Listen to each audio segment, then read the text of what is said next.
Continuando con la clase, el Tratado de Libre Comercio, TIMEC, agregaron un capítulo respecto a la propiedad intelectual, el cual también fue muy sonado en México, ya que se crea un nuevo recurso legal para los titulares de las marcas, en contra de las personas que usen o detenten de mala fe y, por supuesto, con el ánimo de lucro, un nombre de dominio idéntico o similar en grado de confusión a la marca protegida.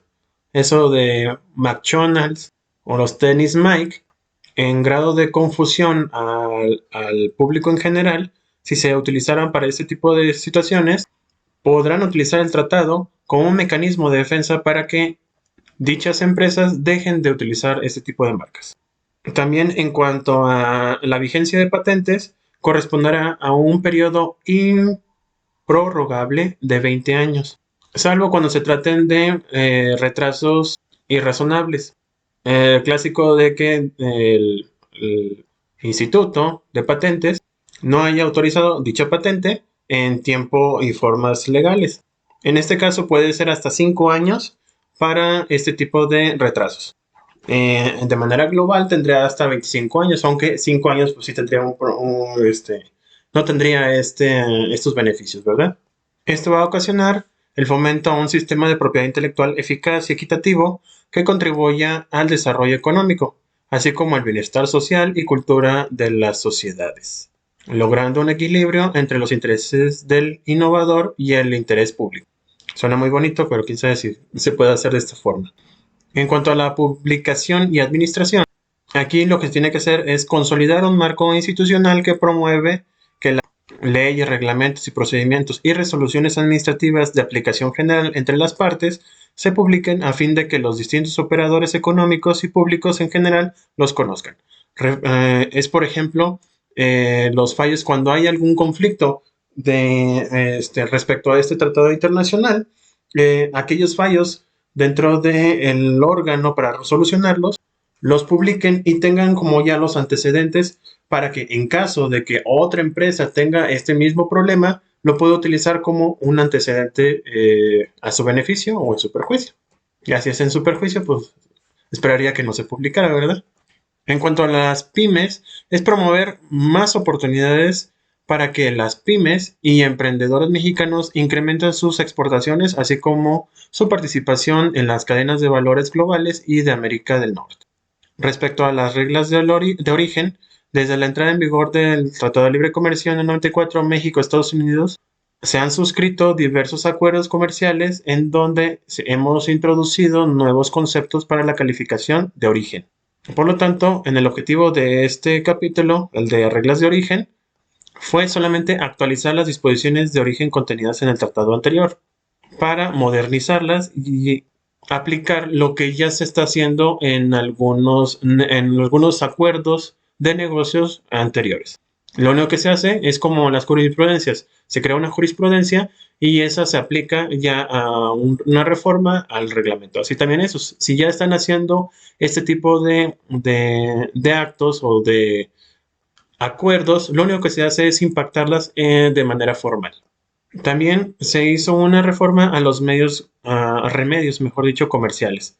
Se establecen nuevas disposiciones compatibles con la OMC en materia de remedios comerciales, es decir, lo que le llamamos soluciones alternas de controversia, en este caso en materia de cuotas antidumping y compensatorias.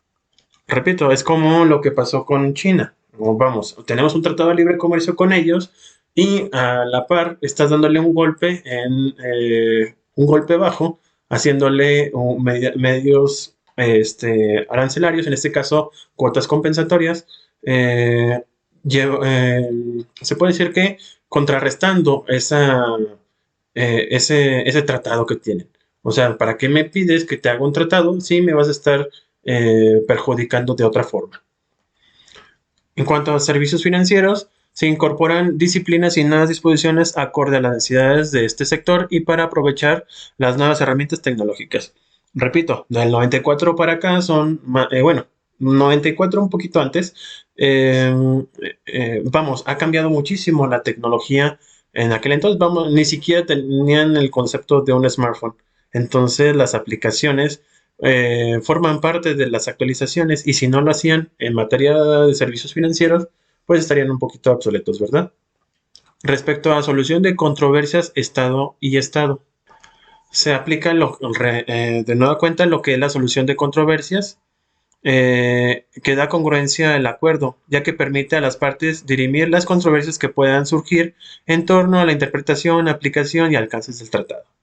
Respecto a las telecomunicaciones, se hace un fortalecimiento del mercado mexicano de telecomunicaciones, propiciando que los operadores ofrezcan productos y servicios de mayor calidad en beneficio de la población. Por ejemplo, en Estados Unidos ya están los celulares con la tecnología 5G. Aquí en México apenas estamos cambiando nuestro cableado de pues el ordinario a fibra óptica. En cuanto a textiles y prendas de vestir, se van a definir disposiciones en materia de reglas de origen y verificación más claros, más efectivos y enfocados a asegurar la correcta aplicación de las preferencias arancelarias para contribuir al desarrollo de la cadena textil vestido en México. Lo que les decía respecto a los automóviles también pasaba en las prendas de vestir. Resulta ser de que una camisa, los botones eran de China, la tela era de Sudamérica, por decirlo de una forma, y aquí única y exclusivamente se hacían los cortes, la maquila y se llevaba a Estados Unidos. Al final de cuentas, solamente la mano de obra correspondía a los mexicanos, haciendo una curva, repito, una chicana para hacerlos ver que eran mexicanos. De eso también se quejaba el presidente de Estados Unidos, por lo cual se tuvo que actualizar. Y ya finalmente el trato nacional y acceso a mercados. Aquí lo que se hizo fue actualizar e incluir nuevas disposiciones comerciales que aseguren una mayor transparencia y certeza en la aplicación de medidas no arancelarias que eviten restricciones al comercio. Vamos, la naturaleza de este tratado es precisamente eso. Podría estar platicando más acerca de esto, pero no sé si sea de su interés y aparte nos está comiendo el tiempo porque estamos por concluir nuestra sesión y a su vez nuestras clases. Este es nuestro último video. Como siguiente tema está el turismo. El turismo actualmente en México es necesario porque implica una de las derramas económicas más importantes de nuestro país. Eh, por desgracia, una de las primeras son las de remesas nacionales, mejor dicho, remesas de nuestros nacionales o conacionales.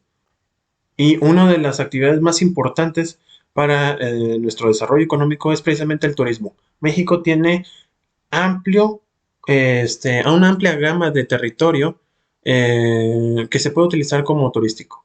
Tenemos todo tipo de terrenos, todo tipo de aguas en donde podemos utilizar para ecoturismo, para incluso arqueología. Tenemos, bueno, infinidad de actividades que se pudieran realizar, no solamente para los mexicanos, sino sería atractivo para los extranjeros.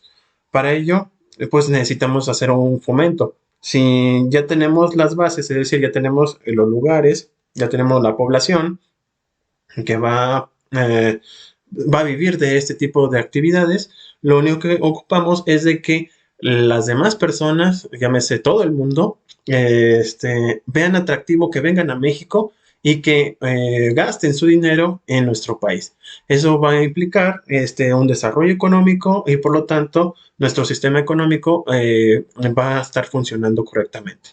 Actualmente, por desgracia, si bien es cierto ya tenemos apertura de algunos hoteles, la verdad es que por temor y sobre todo por el siguiente rebrote, bueno, el rebrote que está suscitándose en Europa, hace de que simple y sencillamente no vengan aquí a nuestro país.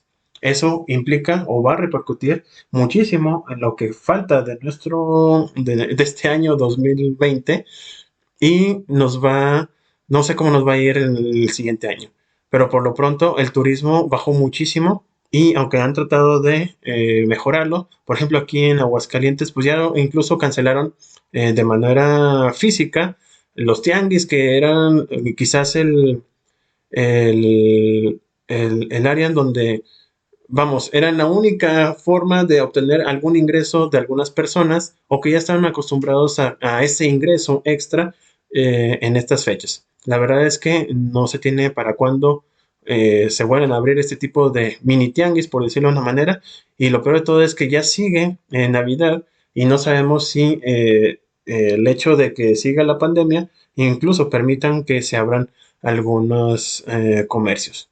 Lo más probable es de que no lo abran y por consiguiente haya pérdidas muy importantes. Y para colmo de nuestros males, por ejemplo, la feria, en este caso el Festival de las Calaveras, implicaba a Aguascalientes una de las actividades turísticas más importantes, después, claro está, de la Feria de San Marcos.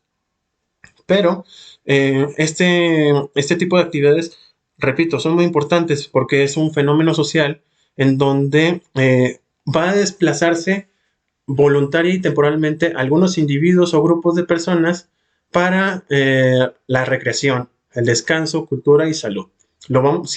Generalmente cuando decimos que vamos a Vallarta es porque queremos que haya paz, salir de la ciudad e incluso salir de la feria de San Marcos. ¿Quién de ustedes no ha pensado de que en lugar de estar en la feria, mejor utilizar estas fechas para irse a la playa, para relajarse?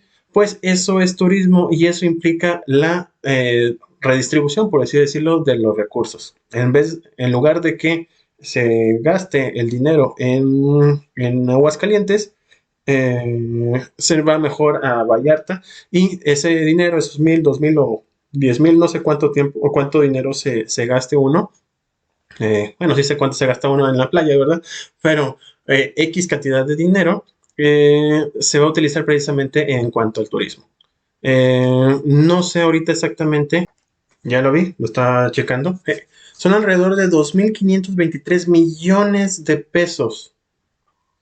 Perdón, esos 2,500 millones no son de pesos, son de dólares y es lo que se pierde por mes porque no se están abriendo hoteles o porque no hay visitantes.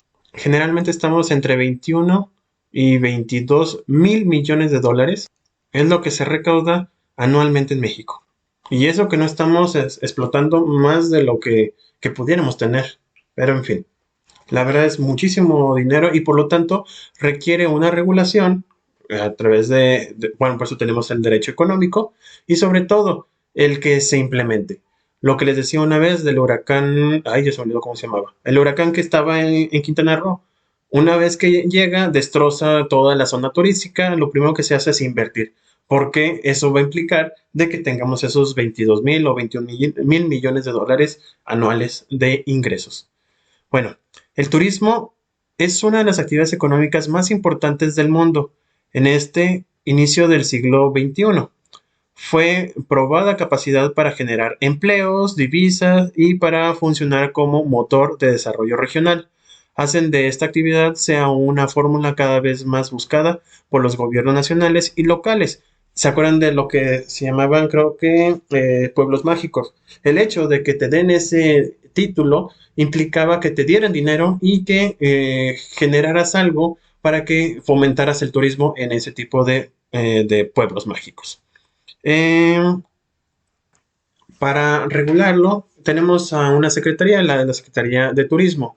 Esta va a conducir el diseño e implementación de las políticas públicas orientadas a fortalecer el desarrollo de la actividad turística, promover la innovación en el sector. Por eso incluso no se acuerdan que había un tianguis, cada año creo que se hacía en Acapulco, pero había un tianguis turístico, precisamente para fomentar ciertas tecnologías o ciertas innovaciones para atraer gente a estos lugares, mejorar la calidad de los servicios turísticos y la competitividad del turismo nacional, impulsando estrategias transversales que articulen las acciones gubernamentales del sector privado y social, contribuyendo al crecimiento sustentable e incluyente del turismo. Aquí, si se fijan, en la Secretaría de Turismo lo que va a hacer es la encargada de que se realicen este tipo de actividades, que se realicen estas innovaciones y sobre todo regular no todo tipo de servicio o de turismo es permitido.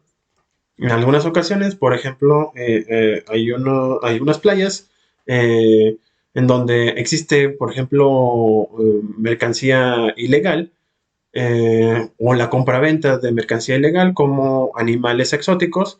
Entonces, tanto la Secretaría de Turismo no va a permitir que existan esas actividades y sobre todo, bueno, existe otra secretaría que va a perseguir estas actividades. Aquí el concepto es de que la Secretaría de Turismo va a tratar de orientar a las sociedades a través de normas, a través de políticas, a través de reglamentos que permitan un desarrollo muy óptimo de este tipo de actividades. Por otro lado, podemos ver lo que es el derecho económico como un instrumento para mejorar la calidad de vida. Definitivamente, si utilizamos el derecho económico, vamos a mejorar en cuanto a la ubicación de las personas. Una persona que tiene oportunidad de tener crecimiento de sus capacidades, de tener una casa, de tener una estabilidad, de tener un empleo, va a permitir que tenga una mayor calidad de vida. Si tiene alguna enfermedad, ir ya sea a una institución pública o privada y que tenga la posibilidad de pagar ese tipo de servicios. La verdad es que se ve muy bonito, pero actualmente en México, nomás plántense esta pregunta. Si se llegaran a enfermar, ¿ustedes tendrían el dinero suficiente para contrarrestar esa enfermedad? En verdad, me gustaría que todos me dijeran que sí.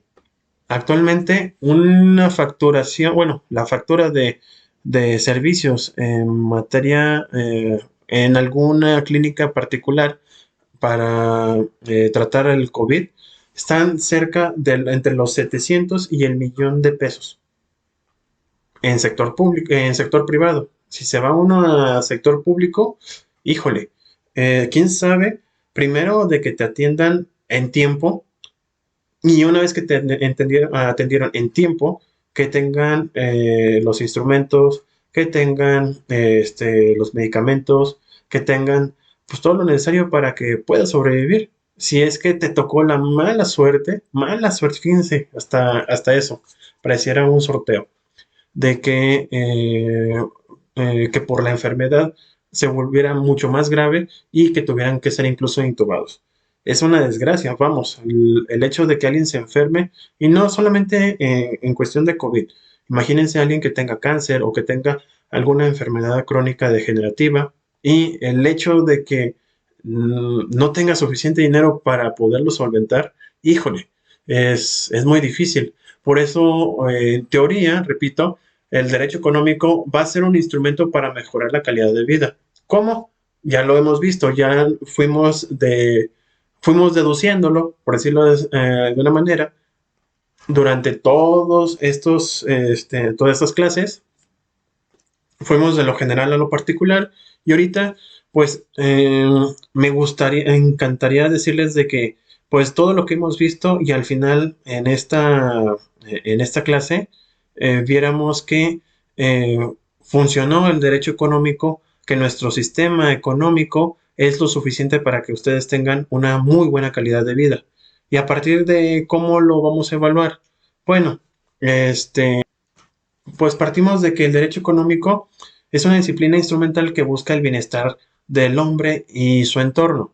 El objetivo original de los sistemas es algo bueno. O sea, al momento de crearse este tipo de sistemas, hace de que las personas tuvieran sus derechos humanos y sobre todo que tuvieran una estabilidad, lo que les dije desde un principio. No lo hemos logrado, por desgracia, y no lo digo por este presidente. Bueno, hemos tenido este, varias acepciones a través de la historia en donde no ha permitido que el ingreso incluso de una persona, empezamos con el ingreso de una persona, podía mantener a toda una familia. Después de eso, por las devaluaciones, tuvo que agregarse una segunda persona para para estar solventando todas las deudas de las familias. Después se disminuyó el número de familias para poder solventar los problemas económicos. Actualmente hay gente que ni siquiera se quiere casar por temor a que, bueno, una, porque no, vamos, no, no tienen novia o no tienen novio. O quizás no lo hacen porque temen exactamente esto, el problema, una crisis de que salgan, se casen y no tengan forma de sostener. Vamos, ha estado viendo también otros fenómenos en donde la gente ni siquiera se quiere salir de la casa de sus papás. Hay situaciones en donde es preferible estar en la casa de sus papás, no casándose, no teniendo alguna pareja, precisamente porque la calidad de vida por su situación económica implica o lo obliga a estar en esa situación. Si se fijan, vean cómo anteriormente, bueno, no sé si conozcan, bueno, de sus abuelos o bisabuelos, que tenían 10 hijos, 12 hijos, y actualmente incluso hay gente que ni quiere tener los hijos, o bien los adopta, y así evita, pues vamos, suena muy feo, pero la proliferación de seres humanos para llevarlos a una calidad de vida que no va a ser una calidad de vida. A lo mejor sí, a lo mejor no, eso es opinión de ustedes y se va a respetar, pero la realidad es esa. Fíjense, la calidad de vida es un interés protegido que se plasma en un desarrollo sustentable que armoniza la obtención de satisfactores con la naturaleza y el ambiente. Eso se encuentra en nuestra Constitución. Luego se habla entonces de la salud ambiental como meta a alcanzar en el sistema económico jurídico. La salud ambiental también comprende aspectos tales como la calidad del aire y el agua, el suministro del agua, la calidad de los alimentos, las sustancias tóxicas, la seguridad de productos destruidos al uso y consumo, las características de la vivienda, la eliminación de los desechos sólidos, el uso del suelo, el control del ruido, la salud y seguridad ocupacionales, los efectos de la radiación, fíjense, la seguridad o inocuidad de playas, piscinas y áreas de recreación, entre otras. Todo eso, en teoría, debe de existir para que la calidad de esas personas estén en óptimas, o sea, esté muy optimizada y logre hacer un desarrollo económico. Si tiene todo este ambiente, pues la gente va a estar, podemos decirlo, alegre de ir a su trabajo, de saber de que lo está haciendo con gusto, lo está haciendo con el interés, con la actitud y la aptitud de realizarlo. La verdad es que, por ejemplo, aquí en Aguascalientes yo nunca había visto eso. La calidad del aire ya se está volviendo muy, pero muy tóxica. Ya ha habido incluso algunas propuestas de tener un hoy no circula. Vamos, Aguascalientes teniendo un hoy no circula se me hacía prácticamente imposible, pues ya es una realidad. Ya se está viendo esto porque la calidad del aire sí está muy, muy, muy mala. En cuanto al agua, lo estamos perdiendo. Hemos estado utilizando agua del subsuelo y por lo tanto estamos utilizando agua con algunas sustancias, bueno, algunos metales pesados. La seguridad de los productos destruidos al uso y consumo. Ya hemos tapado, si mi memoria no me falla, un relleno sanitario y tuvimos hasta algunos momentos de los últimos 5 años, hemos tenido problemas precisamente de obtener algún relleno sanitario. Hemos tenido problemas, vamos, en esa situación, en ese rubro. Características de la vivienda. Pues no es lo mismo una vivienda en el centro, en primer anillo, segundo anillo o pasado tercer anillo. Salud y seguridad ocupacionales. El ejemplo que les di. Y áreas de recreación. Hay varias situaciones de salud ambiental. Y les vuelvo a hacer la pregunta. ¿Tenemos todo esto? Repito, no es que se lo achaque al gobierno actual. Digo, todo lleva por algo, pero necesitamos hacer algo ahorita para que si nosotros no tenemos esta calidad, por lo menos nuestros hijos o los hijos de nuestros hijos lo tengan.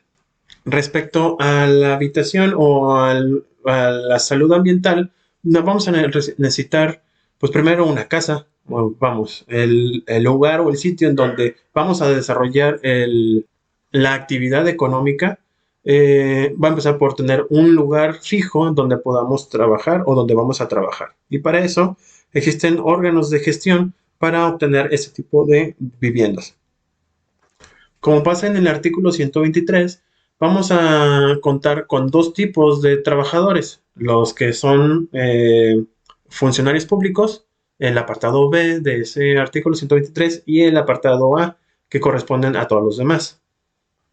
En este último, existe un órgano que se va a encargar de administrar los recursos del Fondo Nacional de Vivienda, establecer y operar un sistema de financiamiento que permita a los trabajadores obtener créditos baratos y suficientes para la adquisición en propiedad de habitación cómodas e higiénicas, la construcción, reparación, ampliación o mejoramiento de sus habitaciones y el pago de pasivos contraídos por los conceptos anteriores.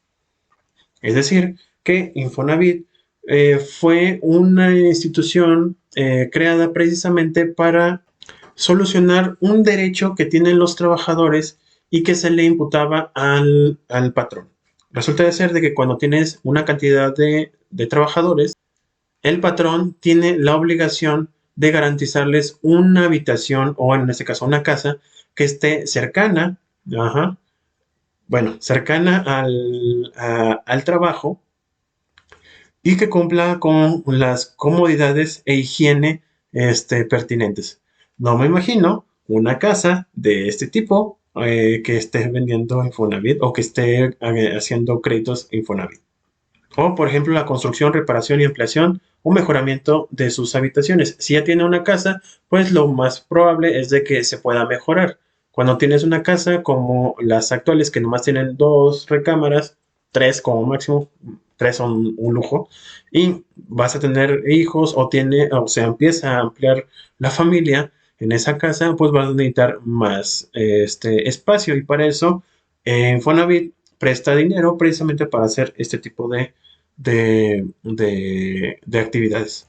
También esta institución va a coordinar y financiar los programas de construcción de habitaciones destinadas a ser adquiridas en propiedad por los trabajadores. Si algún empresario quiere cambiar un terreno o tratar de construir en un terreno fraccionamientos o condominios, Infonavit va a estar dando como créditos para que estas empresas generen este tipo de fraccionamientos, pero para los trabajadores. Por otro lado está Foviste, que es precisamente para los trabajadores del Estado. Y este Foviste va a establecer y operar un sistema de financiamiento que permita a los trabajadores obtener créditos baratos y suficientes, si se fijan tienen las mismas características, mediante préstamos con garantía hipotecaria o bien a través de otorgamiento de una garantía personal en los casos que expresamente determine la comisión ejecutiva, aunque estos se van a prestar solamente una vez. Aunque creo que ya hubo una determinación de la Suprema Corte en donde determina de que si bien ya tuvo el crédito, lo puede utilizar porque el hecho de que esté siguiendo aportando una cantidad de dinero a su... Bueno, si tuviese todavía dinero para poder comprar otra casa, se le estaría coartando ese derecho. También el de coordinar y financiar programas de construcción de habitaciones destinadas a ser adquiridas en propiedad por los trabajadores que carezcan de ellas. Ya casi para terminar, y siguiendo con el derecho económico como instrumento para mejorar o una herramienta para mejorar la calidad de vida, está la protección del consumidor por el Estado. Y estamos hablando del último eslabón. Todo lo que vimos del sistema, todo lo que vimos de las áreas prioritarias, no prioritarias, estratégicas, todas las normas, toda la forma en que se trabaja, al final, en la última cadena va a corresponder al vendedor y al consumidor, que al final de cuentas es el encargado de hacer es el motor para llevar toda la economía. Y la premisa es muy lógica. Si no existiera el consumidor, no habría sistema económico. Y todo lo que hablamos y todo lo que dijimos, de nada nos serviría. Por lo tanto, el Estado es el encargado de protegerlo. Si es tu agente más importante, la idea es de protegerlo. La verdad es que deja mucho que desear esta situación. Aunque en los últimos años ha habido gestiones muy importantes, bueno, antes de este sexenio, hubo personajes muy, muy importantes que cambiaron la imagen que tenía Profeco. Lo malo es que ya retrocedimos, pero hubo elementos muy importantes, sobre todo en la utilización frecuente de lo que son las mediaciones, soluciones de conflictos entre consumidores y proveedores, hicieron que disminuyera, por ejemplo, los juicios mercantiles y sobre todo ha mejorado la calidad de algunos productos porque se han hecho cumplir ciertas normas, ciertos reglamentos a favor de los consumidores. Y esto, repito, son de hace 10 años a la fecha. Y eso se me hace muy triste porque en este caso la ley que crea precisamente la Procuraduría Federal del Consumidor y que reconoce los derechos de los consumidores fue creado, bueno, el primero fue en 1975 y posteriormente en 1993. Es decir, ya tiene bastante tiempo esta ley federal del consumidor. Y por desgracia, como les decía, hasta hace como 10 años es cuando he visto, bueno, en lo particular no sé a ustedes, he visto mucha mejoría en cuanto a la forma de trabajar esta Procuraduría. En esta ley, la que le estoy diciendo, la Ley Federal del Consumidor, se establecen 7 derechos primordiales a los consumidores.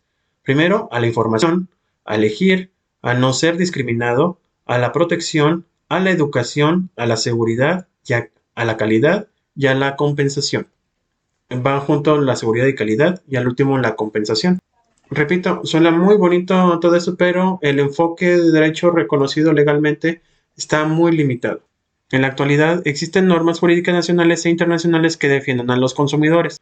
Ya lo hemos visto, Tratado de Libre Comercio. Al momento de que nosotros importamos alguna mercancía, cuando nosotros marcamos a través de una aplicación, llámese Amazon, llámese Mercado Libre, etcétera, hay una protección o una garantía por tratados internacionales que permiten que la llegada de esa mercancía, si por alguna razón no cumple con los requisitos señalados, se puede devolver. Lo hemos visto, repito, en Mercado Libre sobre todo ha tenido como una garantía de esas que después de un tiempo, si no te gustó la mercancía, se puede devolver sin, literalmente sin ningún compromiso. También están lo que son leyes internacionales. Entre ellas está la Carta Europea de Protección de los Consumidores, publicada en 1973. ¿Se acuerdan cuando se publicó la de Ley Federal del Consumidor? La primerita fue en 1975. Fue acorde precisamente a la Carta Europea de Protección de los Consumidores. En esta se reconocía el derecho de los consumidores a organizarse en sociedades y a ser representados. Y en ese mismo año se creó el Comité Consultivo de Consumidores. Posteriormente fue creada el Programa Preliminar para la Comunidad Económica Europea de una política de información y protección a los consumidores. Además, en la Organización de las Naciones Unidas se establecieron las directrices para la protección al consumidor y en abril de 1985, con estas directrices fue creado el marco que se basa en los derechos del consumidor en México que reconocen los derechos que actualmente, bueno, que les dije anteriormente. Es decir, el de a la información, a elegir, a no ser discriminado, a la protección, a la educación, a la seguridad y calidad y a la compensación. En México, los consumidores están protegidos por la Ley Federal de Protección al Consumidor. En el primer artículo de esta ley se reconocen como principales principios básicos de las relaciones de consumidor, la protección de la seguridad, vida y salud del consumidor.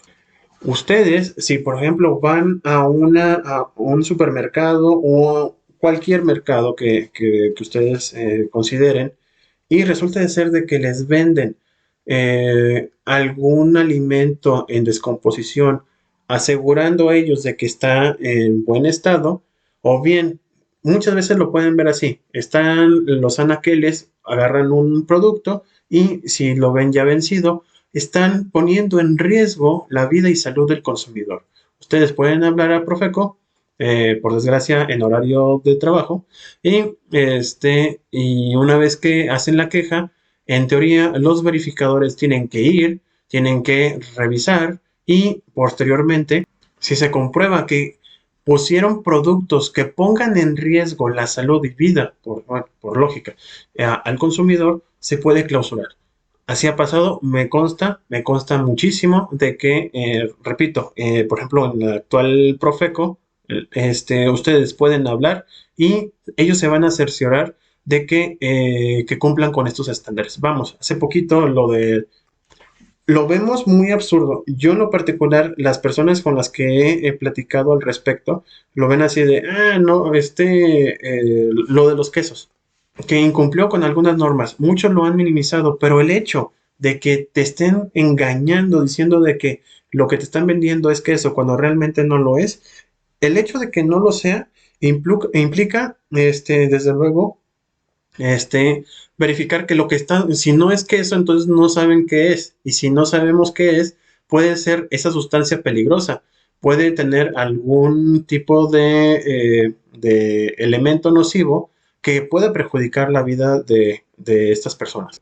Muchas veces lo confundimos con salubridad, pero Profeco puede hacer que este tipo de personas o este tipo de empresas incluso se cierren hasta que cumplan con los requisitos. Y esto, quizás ustedes van a decir, bueno, pues pagan su multa y se acabó. Pues no, porque nada más por el simple hecho de que se haya publicado como pasó a nivel nacional, el hecho de que lo vuelvan a poner el producto al comercio, eso para estas personas va a implicar que quizás el consumidor no lo consuma, valga la redundancia, porque ya sabe de antemano de que esa empresa los engañó y esa empresa puede volver a incurrir en esas circunstancias.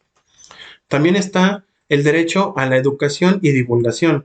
Lo que les decía, por ejemplo, ahí, no sé si se han fijado, hay programas, bueno, lo que generalmente son los viernes o los miércoles o viernes en la noche, muy noche, o bien había algunos programas que eran como a la 1 de la tarde, en donde era el Profeco la que te apoyaba haciendo productos, por ejemplo, de higiene doméstica o elaboración incluso de comida. Estaba muy padre, a mí me gustaba mucho y de ahí, por ejemplo, aprendí algunas recetas. También el derecho a la información, lo que les decía, no es lo mismo de los quesos un queso original manchego que un tipo manchego. El manchego tiene que tener incluso ser elaborado en la región de origen. En este caso, si es manchego, tiene que ser de La Mancha, así como el tequila tiene que ser en tequila. Si no corresponde a esa información, te está engañando o está engañando a los consumidores y eso implica una sanción. El derecho a la efectiva prevención y reparación de daño. Si una persona te prestó algún servicio y ese servicio no se realizó conforme a lo que se te pidió o que se le pidió a esta persona, pueden ir a la Profeco y se hace una investigación, puede haber incluso una mediación y al final, en esa mediación, ellos determinan si cumplió o no cumplió la prestación de servicio a aquella empresa. Me consta, a mi mamá le pasó en una cocina, se la hicieron muy mal hecha, pero muy, muy mal hecha, y a través de un procedimiento ante Profeco, se le reparó el daño, se le devolvió el dinero y aparte tuvieron que realizar lo que faltaba, vamos, dentro de lo que se tenía que realizar, se realizó y tuvo que cumplir en la empresa. De lo contrario, si no hubiera estado Profeco, quién sabe qué le hubiera pasado. Acceso a órganos administrativos. Va de la mano a la reparación del daño. Los órganos administrativos de Profeco ustedes hablan por teléfono y lo que va a pasar es de que van a ir a verificar aquellas empresas que estén haciendo, violentando alguna norma o bien, lo que les decía, pueden utilizar a este tipo de órganos administrativos como mediadores.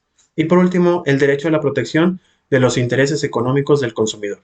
Obvio, si por alguna razón existe alguna gasolinera, que también ha pasado muchas veces, que dice que te vende de a litro cuando realmente no son de a litro el litro de gasolina, entonces ellos van a verificarlo, en todo caso van a clausurar ese tipo de gasolineras, porque lo que van a hacer es proteger al consumidor. Bueno, hasta aquí va a ser nuestra clase del día de hoy y por consiguiente nuestra última clase de la materia. Me dio muchísimo gusto el haber sido su maestro Y lamento mucho de que la materia haya sido tan rápida.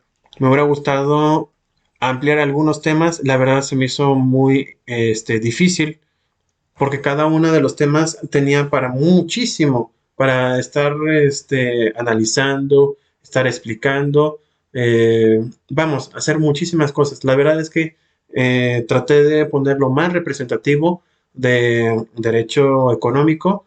Les ofrezco una disculpa si no logré acaparar todos los temas. La verdad se me hizo, pues no digo difícil, pero sí necesitaría un poquito más de tiempo. La verdad creo que con lo que les acabo de entregar, fue lo más objetivo que pude hacer y sobre todo fue lo que consideré, si bien no lo más importante, sí lo más urgente que ustedes tendrían que tener de conocimiento. Les recuerdo que la próxima sesión va a corresponder a nuestro examen. Les voy a mandar la guía, eso es indiscutible. Y sobre todo, por favor, necesito que me manden para el día del examen, repito, su reporte final. Muchísimas gracias por todo.